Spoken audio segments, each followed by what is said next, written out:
குரு வணக்கங்கள். வாழ்க வளமுடன். நெக்ஸ்ட் நேயர்கள் அனைவருக்கும் வணக்கம். டிஎன்ஏ பிரசன்னம் மற்றும் பாரம்பரிய ஜோதிடர் சுப்ரஜா சுரேஷ்குமார்.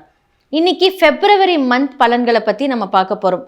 ஒவ்வொரு கிரகங்களும் நிறைய மாற்றங்களோட ஒரே இடத்துலேருந்து ஸ்டார்ட் ஆகுது. நம்மளுடைய மகரத்திலிருந்து ஒவ்வொரு ராசிக்கும் என்னென்ன மாதிரியான விஷயங்கள் நடக்க போகுது அப்படிங்கிறத இன்னைக்கு நம்ம வீடியோ ஃபுல்லாக பார்க்க போகிறோம். முதலாவதாக மேஷம்லேருந்து மீனம் வரைக்கும் ஒவ்வொரு கிரகங்கள் ஒவ்வொரு டேட்ஸில் மாறுறாங்க.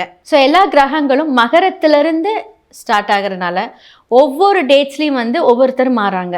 பிப்ரவரி 4ஆம் தேதி புதன் மகரத்திலேருந்து கும்பத்துக்கு மாறுறாங்க. பிப்ரவரி 6ஆம் தேதி மகரத்திலேருந்து சுக்கிரன் கும்பத்துக்கு மாறுறாரு. பிப்ரவரி 12ஆம் தேதிக்கு மேலே சூரியன் மகரத்திலேருந்து கும்பத்துக்கு மாறுறாரு. பிப்ரவரி 24ஆம் தேதி செவ்வாய் மகரத்திலேருந்து கும்பத்துக்கு மாறாரு. ஸோ எல்லாருமே ஒரு பவர் பேக்டாக ஒவ்வொரு பாவத்துக்கு மாறும்போது பலன்கள் மாறிக்கிட்டே இருக்கும்.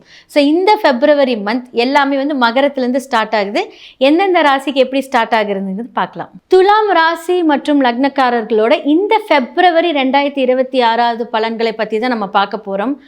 துலாம் ராசிக்காரர்களுக்கு கடந்த 2.5 வருஷமாக எல்லா அவதியும் நீங்கள் பட்டிருப்பீங்க. இனிமேல் நடக்க ஒன்றுமே இல்லை. நாம் அன்பாக இருந்தாலும் நம்மளை ஏமாத்துறவங்க தான் நம்மளை சுற்றி இருக்காங்க. இனி என்ன தான் நம்ம பண்ணுறது அப்படின்னு யோசிச்சுட்டு இருக்கிற டைமில் இந்த டைமில் என்ன பண்ணுறாரு அப்படின்னா உங்களுக்கு ஒரு பிளஸ்ஸிங்காக உங்களுக்கு எல்லாமே நடக்க போகுது. என்ன ஒரு முக்கியமான விஷயத்தில் நீங்கள் சரி செய்யணும் அப்படிங்கிறத நான் சொல்கிறேன். பாதகாதிபதியான சூரியன் உங்களுக்கு 4ஆம் இடத்துல வராரு. 4ஆம் இடம் அப்படிங்கிறது உங்களுடைய தாய் ஸ்தானம். தாய்க்கு சில இடையூறுகளை கொடுப்பார். சூரியன் அப்படிங்கிறது ஹார்ட். ஸோ ஹார்ட் சம்மந்தப்பட்ட பிரச்சனைகள், அதே மாதிரி இசிஜி எடுக்கிற மாதிரி அந்த மாதிரியான விஷயங்கள் இந்த காலகட்டத்தில் நடக்கும். மண், மனை, வீடு, வாகனங்கள் இதெல்லாமே 4ஆம் இடம். ஸோ பாதகாதிபதி அந்த இடத்துல வரும்போது என்ன மாதிரியான விஷயங்கள் நீங்கள் பார்த்துக்கணும் அப்படின்னா, இந்த இடத்துல ஒரு லேண்டு வாங்கும்போது ஜாக்கிரதையாக வாங்க. லேண்ட் விற்கும்போது கரெக்டாக வைங்க, இல்லாட்டி கம்மி விலையில் கேட்பாங்க. இந்த பிரச்சனைகள் எல்லாமே இப்போ துலா ராசி லக்னக்காரர்களுக்கு 100% நடக்கும். அப்போது நம்மளோட ஆத்திர அவசரத்துக்கு நம்ம கம்மியாக விற்க முடியாது இல்லையா? அப்போ பொறுமை அவசியம். எவ்வளோ நாள் பொறுமையாக இருக்கலாம்னா இந்த ஜூனுக்கு அப்புறம் கண்டிப்பாக மாற்றம் இருக்குது. இந்த பிப்ரவரி மாதத்துக்கு அப்புறமாவே எல்லா கிரகங்களும் கும்பத்துக்கு மாறுது.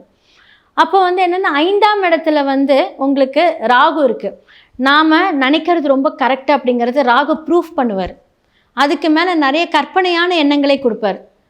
ஏன்னா 5ல் இருக்கிற ராகுவை கட்டுப்படுத்தவே முடியாது. ஏன்னா மனோகாரகன் அப்படிங்கிறது போது என்னென்னா மன சம்மந்தப்பட்ட எல்லா விஷயத்துலையுமே என்ன சந்திரன் அங்கே வந்துடுவார். அப்போ சந்திரன் ராகு சேர்ந்தாலே அப்படியே வேறு மாதிரி ஒரு பூஸ்டப் தான் அங்கே நடக்கும். நம்மளையவே கண்ட்ரோல் பண்ண முடியாது. அப்படி ஒரு எண்ணங்களை திணிப்பார் நம்மக்கிட்ட ராகு. இதெல்லாம் பண்ணால் கரெக்டாக நம்மளே எல்லாருக்கிட்டையும் சண்டை போடுவோம். முடிஞ்ச அளவுக்கு இந்த மாதிரியான விஷயங்களில் உங்களுடைய வீட்டில் இருக்கக்கூடிய கணவன்கிட்டையோ மனைவிக்கிட்டேயோ அதை ஒரு டிஸ்கஷன் பண்ணுங்கள். இல்லை உங்களுக்கு தெரிஞ்ச ஃப்ரெண்ட்ஸ்கிட்டையோ டிஸ்கஷன் பண்ணுங்கள்.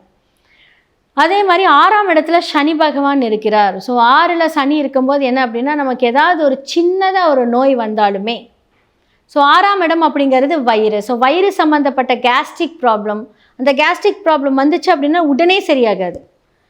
வயிறு அப்படிங்கிறது பார்த்தீங்க அப்படின்னா வயிற்றுக்குள்ளே நிறைய ஆர்கன்ஸ் இருக்குது. ஸோ டோட்டலாக வயிறு சம்மந்தப்பட்டது, மேல் வயிறு சம்மந்தப்பட்ட இடம், இதெல்லாமே கொஞ்சம் கவனமாக இருங்க.